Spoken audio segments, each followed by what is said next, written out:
This is Donna with Fig Basket Crochet and Creative. Thank you for joining me for the first video in the You Can Crochet Microlesson series. Today we're just talking about yarn, scissors, and a hook. Just enough to get you going. I won't cover the entire industry. The first thing you want is a medium weight yarn. I like this yarn. It's so shiny and pretty. Choose whatever makes you smile. You'll see on the label a designation for the weight of the yarn, and what you want to look for is a medium or a size 4. You might also see worsted weight or aran weight, and that's all you need. You need a pair of sharp scissors. If you have grandma's old scissors, they are probably dull and maybe rusty. Get them cleaned up or get yourself a nice new pair. And then you want to look for an aluminum crochet hook.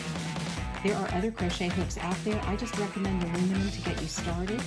This one is a 5mm or a size H. You can look for that. It's a basic size, so I recommend it, and it works great with a size 4 yarn.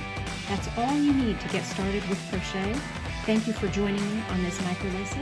If you want to see more micro lessons, then please subscribe to my YouTube channel, and we'll get you going with simple, brief lessons that can get you started. Thank you, friends.